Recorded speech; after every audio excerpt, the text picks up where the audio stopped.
জয় ঠাকুর। ওম স্থাপকায় চ ধর্মস্য সর্বধর্মস্বরূপিণে অবতার বরিষ্ঠায় রামকৃষ্ণায় তে নমো নমঃ। কথামৃতের কথা, অমৃত কথা। এই 18তম পর্বে আমি এখন আপনাদের সামনে প্রথম খণ্ড থেকে পাঠ করে শোনাচ্ছি, যে গতবারের পরের অংশটি।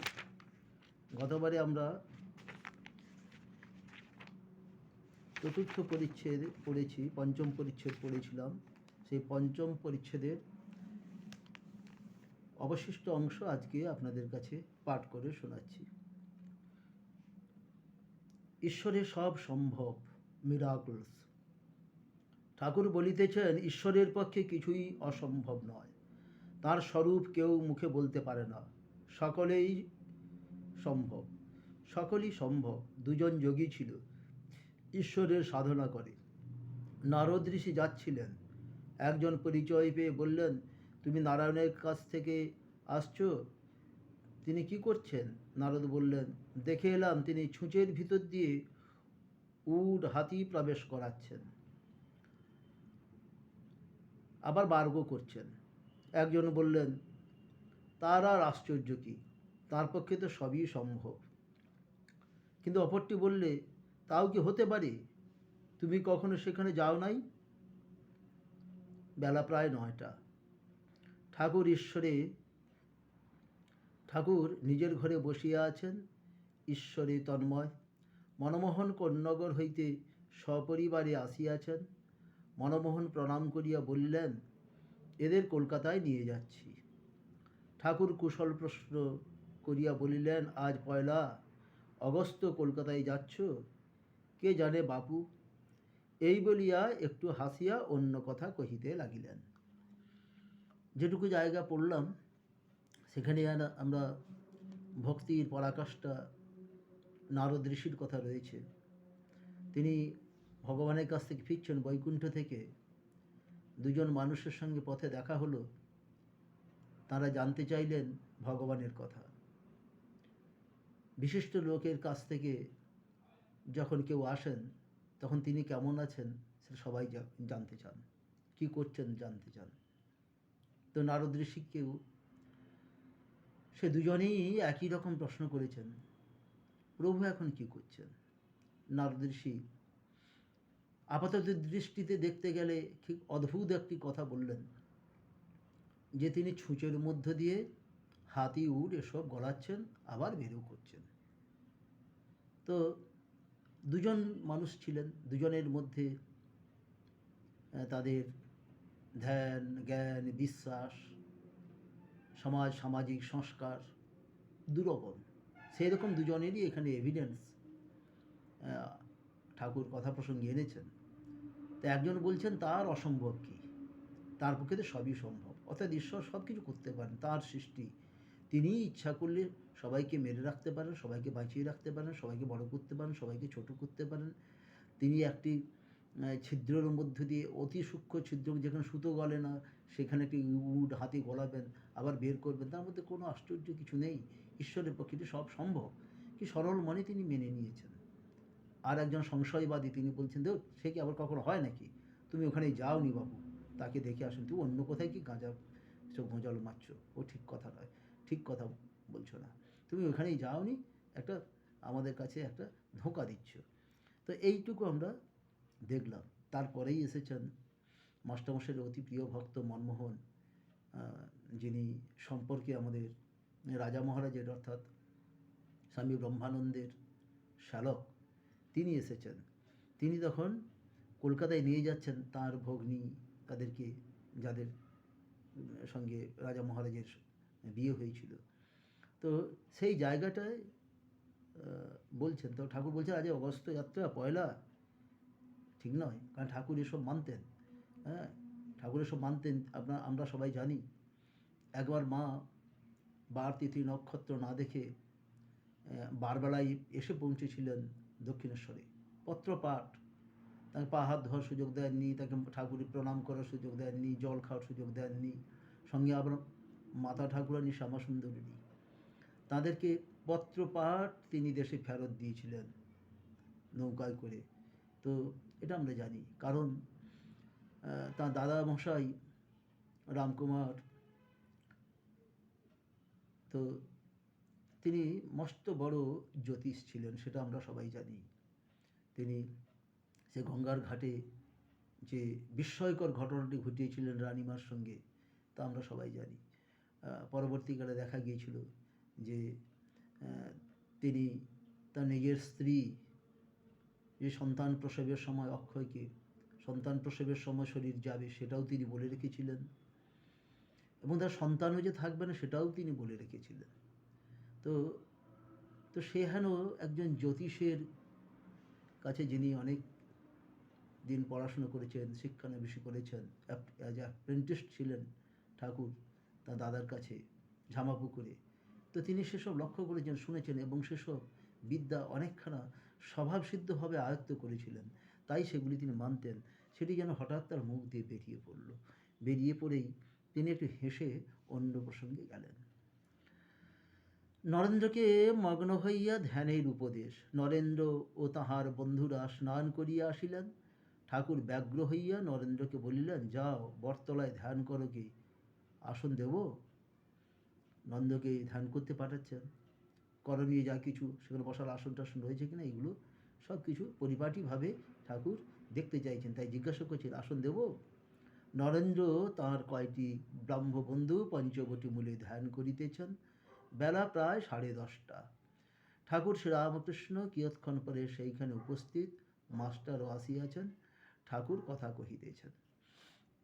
শ্রীরামকৃষ্ণ ব্রাহ্মভক্তদের প্রতি ধ্যান করবার সময় তাতে মগ্ন হতে হয়। উপর উপর বাসলে কি জলের নিচে রত্ন পাওয়া যায়? এই বলে তিনি সেই রামপ্রসাদী সুন্দর শ্যামাসঙ্গীতটি গেয়ে শোনাচ্ছেন ভক্তদের। ডুব দে মন কালী বলে, হৃদি রত্নাকরে অগাধ জলে। ডুব দে মন কালী বলে, হৃদি রত্নাকরে অগাধ জলে। রত্নাকর নয় শূন্য কখনো, দুচার ডুবে ধন না পেলে। তুমি দম সামর্থ্যে আগে ডুবে যাও কুলকুণ্ডলিনীর কুলে, কুলকুণ্ডলিনীর কুলে। ডুব দে মন কালী বলে, হৃদি রত্নাকরে অগাধ জলে। জ্ঞান সমুদ্রের মাঝের মন শান্তিরূপা মুক্তা ফলে। জ্ঞান সমুদ্রের মাঝের মন শান্তিরূপা মুক্তা ফলে। তুমি ভক্তি করে কুড়ায়ে পাবে শিবযুক্তি মতো চাইলে।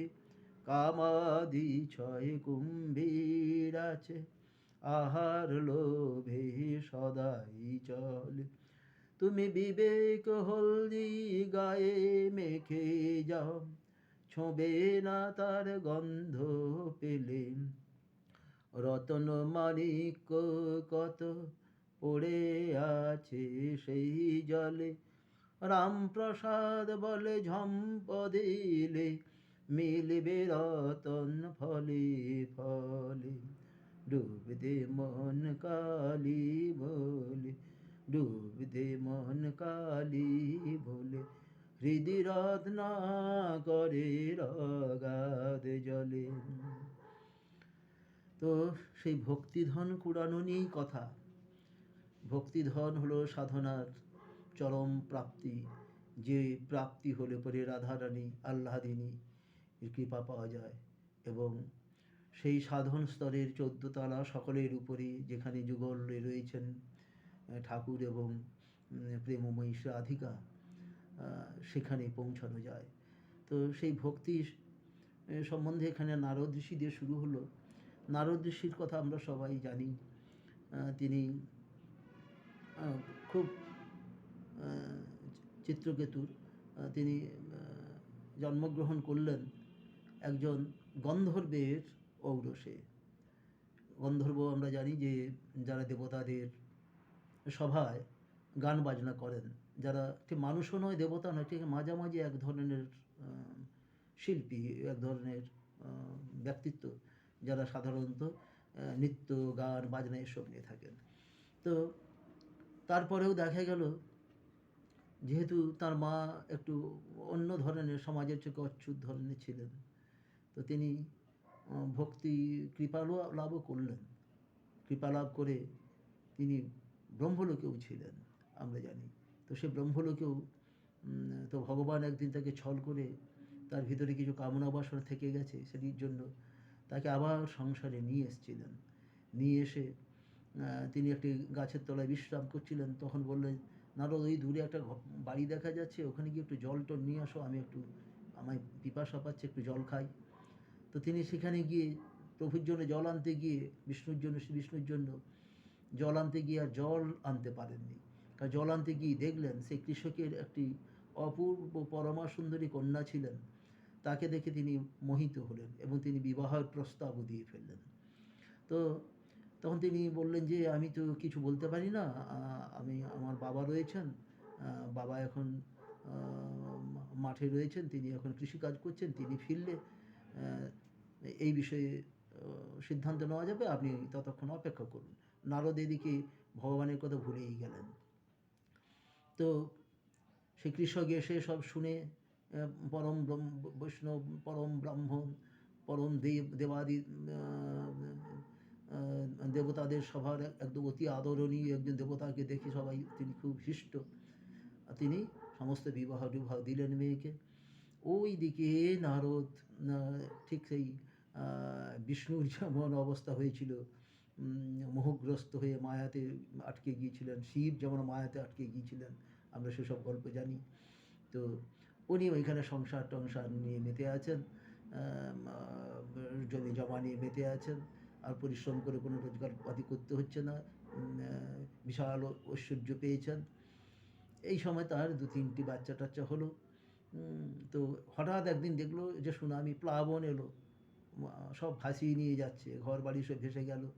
তখন নারদ কী করেছেন, একটা বাচ্চাকে হাতে ধরেছেন, একটা বাচ্চাকে কাঁধে তুলেছেন, আর একটা বাচ্চাকে স্ত্রী ধরেছেন, আর স্ত্রীর হাতটি ধরে তারা সেই জলের মধ্যে দিয়ে যাচ্ছেন।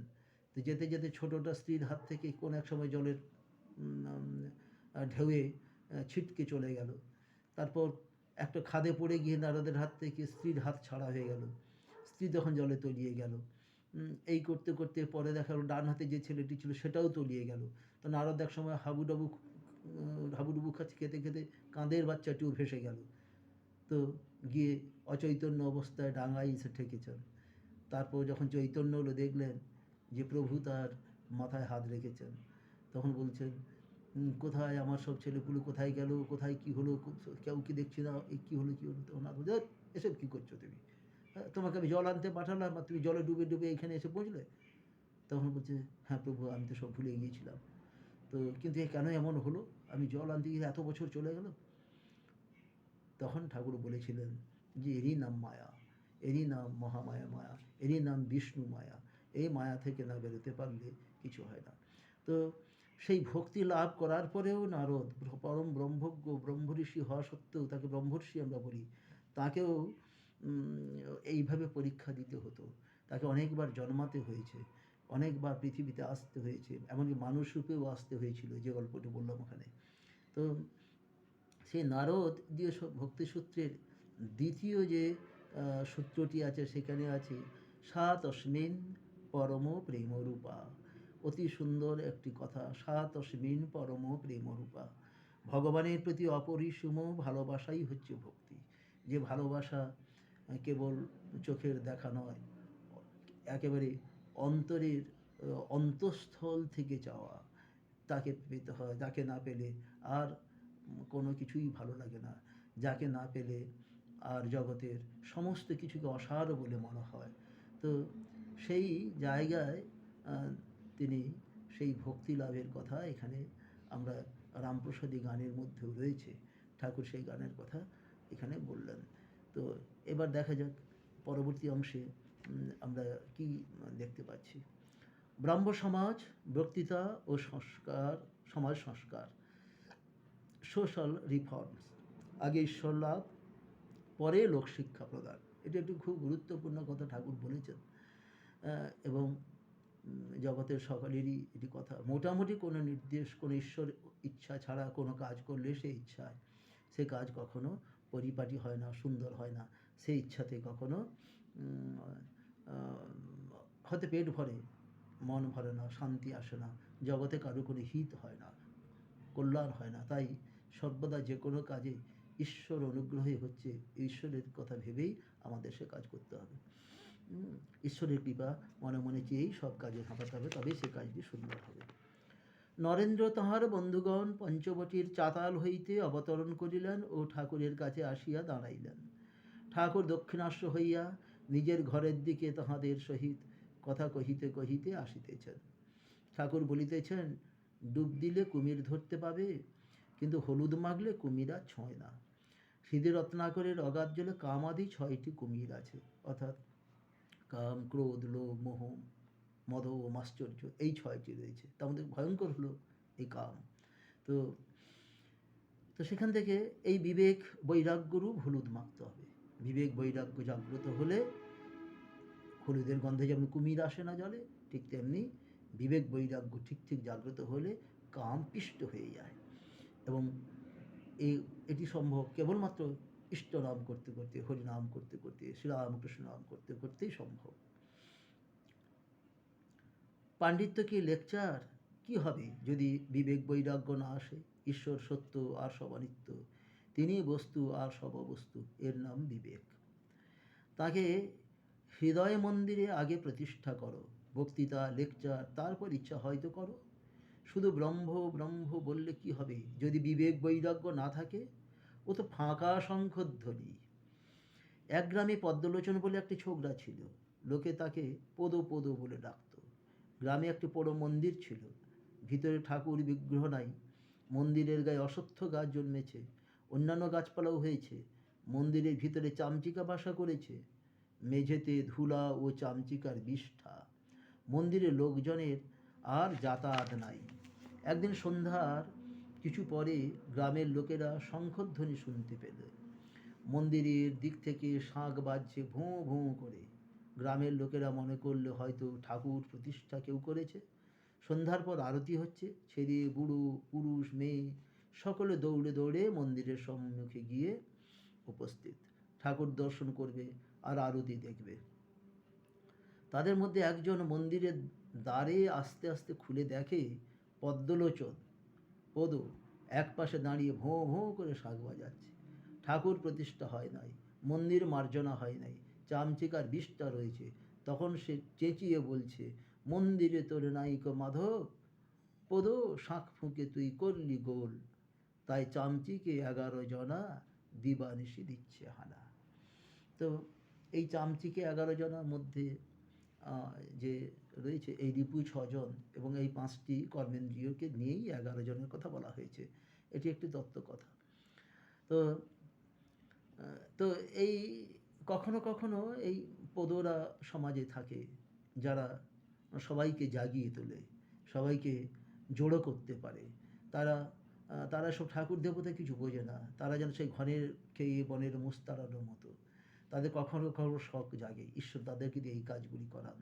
তাদেরকে অনেক মানুষকে এক জায়গায় ইউনাইটেড করে দেয়, যার ফলে তারাই তখন কর্তব্য স্থির করে যে মন্দিরটা পরিষ্কার করতে হবে, এখানে ঈশ্বর প্রতিষ্ঠা করতে হবে। কিন্তু সেই সূচনাটা হয় অতি সাধারণ একজন মানুষের মধ্য দিয়েও।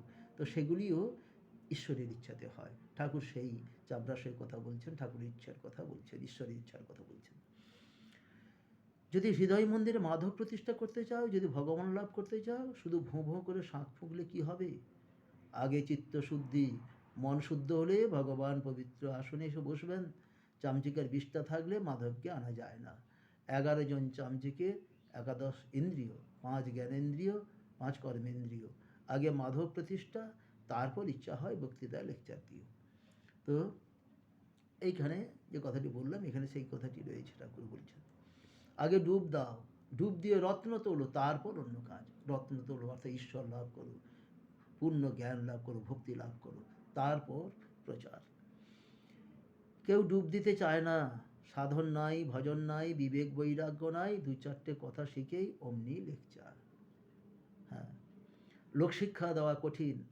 ভগবানকে দর্শনের পর যদি কেউ তাকে আদেশ পায় তাহলে লোকশিক্ষা দিতে পারে। এইটি হলো একেবারে শেষ কথা। লোকশিক্ষা সকলের পক্ষে সম্ভব নয়, সবাই চেষ্টা করেন, হয় না। অনেকে সাধন নেই, ভজন নেই, তারা সাধন ভজনের কথা করেন। ঈশ্বর পথে নেই, সারাদিন কিভাবে কাটে তারা নিজেরাই জানেন না। সারাদিন পরোপকার, পরচর্চা, পরনিন্দা, পরের ক্ষতি করে বেড়ান, কিন্তু তারা মিডিয়ার সামনে হয়তো অন্য কথা বলেন। তো এক ধরনের মানুষ এসব আছেন। ঠাকুর সেই জায়গায় তার ভক্তদের অর্থাৎ আমাদের সবাইকে সতর্ক করেছেন, অ্যালার্ট করেছেন যে এই জিনিস যেন আমাদের না হয়, আমাদের যেন মন মুখ এক হয়।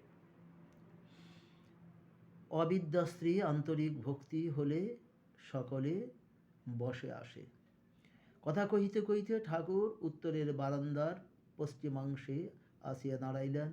মণি কাছে দাঁড়াইয়া ঠাকুর আবার বলিতেছেন, বিবেক বৈরাগ্য না হলে ভগবানকে পাওয়া যায় না। মণি বিবাহ করিয়াছেন, তাই ব্যাকুল হইয়া ভাবিতেছেন কি হইবে। বয়স 28, কলেজে পড়িয়া ইংরেজি লেখাপড়া কিছু শিখিয়াছেন, ভাবিতেছেন বিবেক বৈরাগ্য মানে কি কামিনী কাঞ্চন ত্যাগ। অদ্ভুত কথা। ঠাকুর এখানে বলছেন যে শুধু কামিনী কাঞ্চন ত্যাগ হলেই বিবেক বৈরাগ্য আসবে তা নয়। বিবেক বৈরাগ্যকে জাগাতে হয় সাধন ভজনের মধ্য দিয়ে, এছাড়া সম্ভব নয়। এবং তার কৃপা হলেই এটি হয়। তো মাস্টারমশাইয়ের মনে এরকম একটি স্ত্রী নিয়ে, মানে কামিনী কাঞ্চন নিয়ে, টাকা পয়সা নিয়ে, যেহেতু তিনি চাকরি করেন, এরকম একটি চিন্তা উদিত হলো।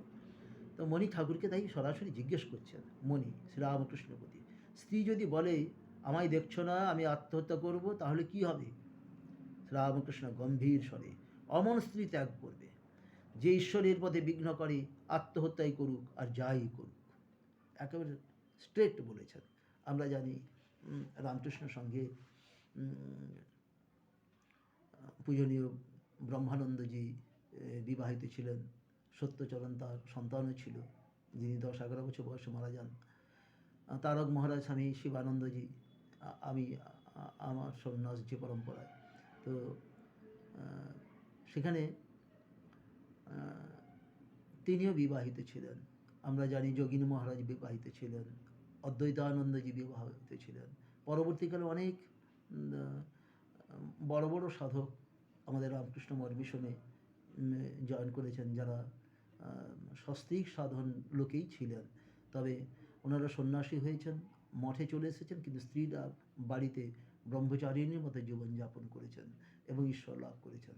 তার মধ্যে আমাদের তারক মঠ, শ্রীরামকৃষ্ণ তারক মঠ, যার ভক্তিগীতিগুলো অত্যন্ত সুন্দর, স্বামী তপানন্দজি, তিনি বিবাহিত ছিলেন, কলকাতায় তিনি চাকরি করতেন।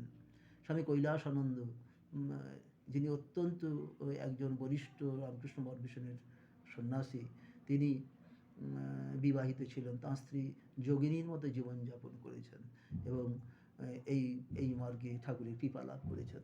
তো সেক্ষেত্রে যে স্ত্রী অনেকেই রয়েছিল এরকম, অনেক যে স্ত্রী সাধন পথে স্বামীকে এগোতে সহায়তা করবেন না, আত্মহত্যার হুমকি দেখাবেন, তাকে আত্মহত্যা করাই শ্রেয়। তাতে ঠাকুর একেবারে তাকে কনসিডার করছেন না, তার প্রতি আর কোনো ভালোবাসা রাখতে না বলছেন। এই কথা তিনি খুব জোরের সঙ্গে ঠাকুর বললেন। তো যে ঈশ্বরের পথে বিঘ্ন দেয় সে অবিদ্যা স্ত্রী, যে ঈশ্বরের পথে বিঘ্ন দেয় সে অবিদ্যা স্ত্রী। গভীর চিন্তা নিমগ্ন হইয়া মণি দেওয়ালি ঠাসান দিয়া এক পাশে দাঁড়াইয়া রহিলেন। নরেন্দ্র আদি ভক্তগণ ক্ষণকাল অবাক হইয়া রহিলেন। ঠাকুর তাহাদের সহিত একটু একটু কথা কহিতেছেন। হঠাৎ মণির কাছে আসিয়া একান্তে আস্তে আস্তে বলিতেছেন, কিন্তু আর ঈশ্বরে আন্তরিক ভক্তি আছে, কিন্তু যার ঈশ্বরে আন্তরিক ভক্তি আছে তার সকলেই বসে আসে। রাজা দুষ্ট লোক, স্ত্রী, রাজা দুষ্ট লোক, স্ত্রী, এরা সব বসে আসে যদি আন্তরিক ভক্তি হয়। অর্থাৎ আমার আন্তরিকতা দিয়ে সকলের অন্তরকে গলিয়ে দিতে হবে। এই কথাই ঠাকুর এসে ফিসফিস করে মাস্টারমশাইকে আশ্বস্ত করে বলছেন। বলে স্ত্রী এরকম বলছে বলে হয় না, তাকে অবিদ্যা ভেবে বর্জন করতে গেলে আবার একটা ফ্যাসাদ বাঁধবে, আইনি ঝামেলা আসবে। তুই বাপু তুমি বাপু তাকে ভালোবাসা দিয়ে ভুলিয়ে নাও। এবং সেই ভালোবাসা দিয়ে ভুলিয়ে নিতে গেলে স্ত্রীর সঙ্গে ওতপ্রোত হয়ে যেতে বলছে না, ঠাকুরকে ভালোবাসতে বলছেন, ঈশ্বরকে ভালোবাসতে বলছেন। এবং ঈশ্বরের করুণায় কৃপায় স্ত্রী বিপদ থেকে সুপথে আসবেন, এই কথাই বলছেন। নিজের আন্তরিক ভক্তি থাকলে স্ত্রীও ক্রমে ঈশ্বরের পথে যেতে পারে। নিজে ভালো হলে ঈশ্বরের ইচ্ছাতে সেও ভালো হতে পারে। এটি হলো সার কথা। মনের চিন্তাগ্নিতে জল পড়িল, তিনি এতক্ষণে ভাবিতেছিলেন, আত্মহত্যা করে করুক, আমি আর কি করব। মণি শ্রীরামকৃষ্ণের প্রতি সংসারে বড় ভয়। শ্রীরামকৃষ্ণ মণি ও নরেন্দ্রাদির প্রতি। তাই চৈতন্যদেব বলেছিলেন, শুন শুন নিত্যানন্দ, শোনো শোনো নিত্যানন্দ ভাই, সংসারী জীবের কভু গতি নাই। সংসারী জীবের কভু গতি নাই। তার গতি কি? ভক্তিপথ, স্মরণ মনন। মনির প্রতি একান্তে একদিন বলিয়াছিলেন, ঈশ্বরেতে শুদ্ধা ভক্তি যদি না হয় তাহলে কোনো গতি নাই। কেউ যদি ঈশ্বর লাভ করে সংসারে থাকে তার কোনো ভয় নাই। নির্জনে মাঝে মাঝে সাধনা করে কেউ কেউ যদি শুদ্ধা ভক্তি লাভ করতে পারে সংসারে থাকলে তার কোনো ভয় নাই। চৈতন্যদেবের সংসারী ভক্তই ছিল, তারা সংসারের নামমাত্র থাকত, অনাসক্ত হয়ে থাকত। ঠাকুরদের ভোগারতি হইয়া গেল, অমনি নহবৎ বাজিতে লাগিল। এইবার তাহারা বিশ্রাম করিবেন। ঠাকুর শ্রীরামকৃষ্ণ আহারে বসিলেন। নরেন্দ্রাদি ভক্তগণ আজও ঠাকুরের কাছে প্রসাদ পাইবেন। এইটি ছিল টপিকস। এই ভক্তির প্রসঙ্গে একটু কথা বলি। আমরা নারদ ঋষির কথা দিয়ে যেহেতু শুরু হয়েছিল, নারদ ঋষির যে ওই মায়াগ্রস্ত হয়ে জলে ভাসার কথা বললাম, একটি জন্মে মানুষ জন্ম নিয়ে এবার জন্মাতে হলো। তার আগে তিনি একজন, তার আগের জন্মে তাকে একবার এক জায়গায় বিবাহ করতে হলো। সেখানে 50টি পাত্রীকে তাকে বিবাহ করতে হলো। নারদের 50টি স্ত্রী ছিল সেই জন্মে। তো তা সত্ত্বেও তিনি ভক্তিমার্গ থেকে বিচ্যুত হননি। অন্তরের অন্তঃস্থলে তিনি ঈশ্বরকে সর্বদা চাইতেন। এইটি হলো কথা। তো শ্রীকৃষ্ণের তো এত 16,108 জন ছিলেন তিনি, অথচ তিনি পরব্রহ্ম।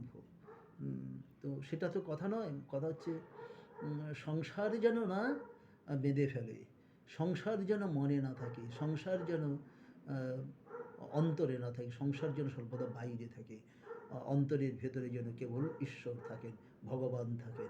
এইটি হলো কথা। এই অবস্থায় যদি আমরা ভাবনাকে, চিন্তাকে, মনের গতিকে উপরে নিয়ে যেতে পারি, সংসারে থেকেও আমরা অনাসক্ত থাকতে পারবো। ঠিক জনক ঋষির মতো, যার 10,000 স্ত্রী থাকা সত্ত্বেও তিনি রাজর্ষি, তিনি রাজর্ষি। যাই হোক, এই নিয়ে ভক্তি নিয়ে কিঞ্চিত কথা আপনাদের কাছে নিবেদন করলাম। আপনারা, আপনাদের ভালো লাগলে, আপনাদের যদি কোনো উপকার হয়, আমি কৃতজ্ঞ হব। ভগবানের কাছে আপনাদের কল্যাণ কামনা করি। ঠাকুর, মা, স্বামীজির কাছে আপনাদের কৃপা প্রার্থনা করি। ওম নিরঞ্জনম নিত্যমনন্তরূপম ভক্তানুকম্পাধৃতবিগ্রহং বৈ ঈশাবতারম পরমেশমিজ্জম তম রামকৃষ্ণম শিরসা নমামি।